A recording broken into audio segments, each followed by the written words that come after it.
हम बहुत दिनों से काफ़ी चर्चा में चल रहे एक खास शख्सियत के बारे में बातें करेंगे, जिनको क्राइम की दुनिया का चमकता हुआ सितारा कहना गलत नहीं होगा।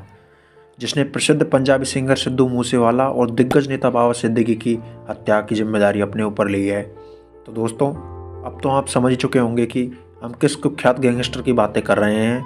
हम बातें कर रहे हैं दोस्तों लॉरेंस बिश्नोई के बारे में। इन्होंने हाल ही में सलमान खान को भी जान से मारने की धमकी दी है। तो दोस्तों, आखिर कौन है ये लॉरेंस बिश्नोई और कहाँ का रहने वाला है और क्यों इतने कम समय में इतना अधिक पॉपुलर हो गया है, यहाँ तक कि लोग इसे अपना मसीहा भी मानने लग गए हैं। दोस्तों, बिना टाइम बर्बाद करते हुए शुरू करते हैं इस कुख्यात गैंगस्टर के कच्चे चिट्टे से। तो लॉरेंस बिश्नोई का जन्म 12 फरवरी 1993 को पंजाब स्टेट के फाजिलका जिले के दोतारावली गांव में एक रोहड़ गोत्र के परिवार में हुआ था। दोस्तों, यहाँ रोहड़ गोत्र का मतलब जाट बिश्नोइयों से है। दोस्तों, लॉरेंस के पिता हरियाणा पुलिस में एक कांस्टेबल के पद पर कार्यरत थे। उन्होंने 1997 में नौकरी छोड़कर खेती करना शुरू कर दिया था। साथ ही दूसरी तरफ उसका बेटा लॉरेंस बिश्नोई पंजाब के आबोहर में अपनी प्रारंभिक शिक्षा पूरी करने के लिए सन 2010 में DVA कॉलेज में पढ़ाई के लिए चंडीगढ़ चले गए।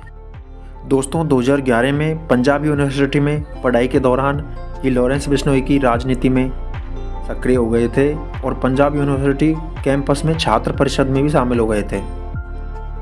दोस्तों, इसी टाइम पर इसकी मुलाकात गोल्डी बराड़ नामक एक आदमी से हुई। दोनों ने मिलकर सक्रिय रूप से राजनीति में भाग लेना शुरू किया। गोल्डी बराड़ एक कुख्यात गैंगस्टर बन गया है। दोस्तों, इसी तरीके से इस लॉरेंस बिश्नोई ने धीरे धीरे क्राइम की दुनिया में कदम रखना शुरू कर दिया था। दोस्तों, कुख्यात गैंगस्टर की कहानी आगे कंटिन्यू करते हुए बातें करें तो इसके इतने फेमस होने के मोटा मोटी दो ही कारण सामने आते हैं। पहला तो प्रसिद्ध पंजाबी सिंगर सिद्धू मूसेवाला की हत्या की योजना बनाई और उसे मरवाने की बात सामने आई थी।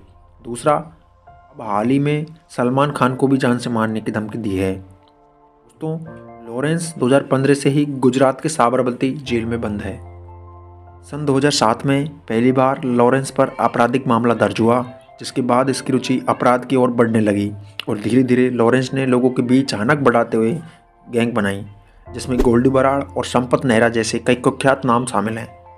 दोस्तों, लॉरेंस बिश्नोई की रणनीति और उसकी विचारधारा के चलते उसके गैंग का नेटवर्क कई राज्यों और विदेशों में भी फैल चुका है।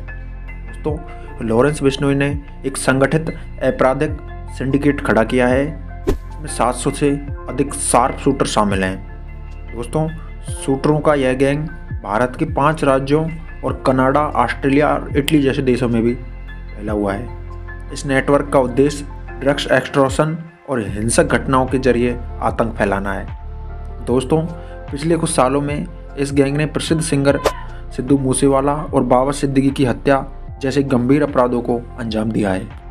इसने सलमान खान पर भी हमले की प्लानिंग की थी, पर वो भी नाकाम रही थी। दोस्तों, लॉरेंस बिश्नोई के वर्किंग स्टाइल की बात करें तो वह जेल में भी सिंडिकेट को ऑपरेट रहा है। और दोस्तों, दिलचस्प बात यह है कि वह ब्रह्मचर्य जीवन जीता है और उसने गैंग में सख्त डिसिप्लिन लागू किया हुआ है। दोस्तों, सोशल मीडिया पर लॉरेंस बिश्नोई और गोल्डी बराड़ के नाम से सैकड़ों सोशल मीडिया पेजेस बने हुए हैं, जो आजकल के युवाओं को अपराध की ओर आकर्षित कर रहे हैं। दोस्तों, ऐसे ही चलता रहा वो दिन दूर नहीं, भारत की हालत अफ्रीका के देशों की तरह बन जाएगी। समय रहते इस विषय को समझना अति आवश्यक है। दोस्तों, मिलते हैं किसी नेक्स्ट वीडियो में किसी नेक्स्ट टॉपिक के साथ। तब तक के लिए अलविदा।